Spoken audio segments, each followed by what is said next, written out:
Hi, folks. It's Mike Church here with today's Liberals Say the Most Damn Dumbass Things. New York's Chucky Schumer, who is the biggest partisan hack in the history of the Republic, actually serves as a civics lesson professor today. Justice in this country is going to be ill-served as long as the Attorney General is there.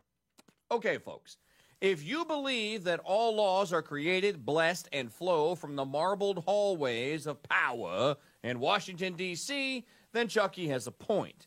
But if you believe that most laws should be written by your state, county, and town, then he has no point whatsoever and reinforces his undeniable status as the most useless member of the United States Senate in its history. Next up, here is Michael Moore, whose latest Bash America film noir is called Fatso. I found out that the al-Qaeda detainees in Guantanamo have completely free medical, dental, eye care. They have nutrition counseling. They have teeth cleanings. They have all this free universal health care.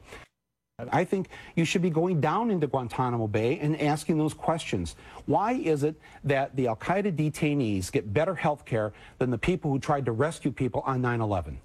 Maybe the question that is really begging to be asked here, Michael, is why in the wide, wide world of sports are we taking such great care of our beheading-loving enemies from al-Qaeda? Of course, that would make them the bad guys, and we all know that American doctors, nurses, and insurance agents are the real terrorists. Right, Michael?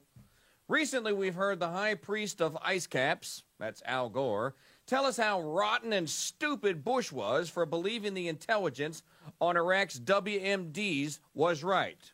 But the fact that we based a decision that has resulted in the worst strategic mistake in American history on totally mistaken impressions and information that was known at the time to be wrong, that's not the way the United States of America got to be the greatest country in the world. Now, here's some amazing video that has surfaced of Al Gore in 1992 ripping Bush 41 for not seeing the terrorist threat from Saddam in the 1980s. And if we really want to judge President Bush's stewardship of policy, then we had better pay attention to that detailed record, which provides a deeply disturbing look at a blatant disregard for brutal terrorism, a dangerous blindness to the murderous ambitions of a despot, and what certainly appears to be an ongoing effort to hide the facts from the American people whose tax dollars paid for this policy and whose sons and daughters risked and lost their lives in its pursuit.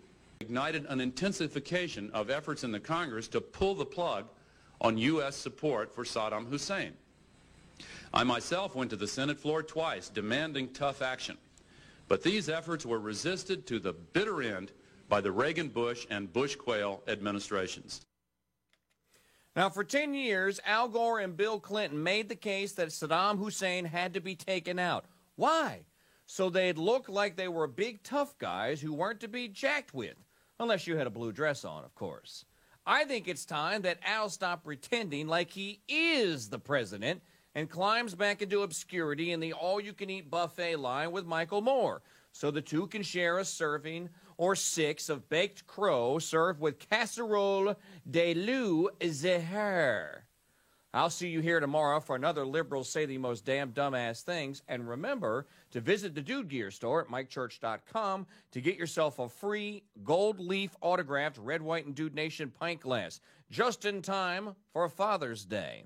Also, make sure to hook yourself up with a Dude number, and why not spice up your summer with a collector set of my Cooking with the King Dude hot sauces and cookbook, all available online in the Dude Gear store at MikeChurch.com.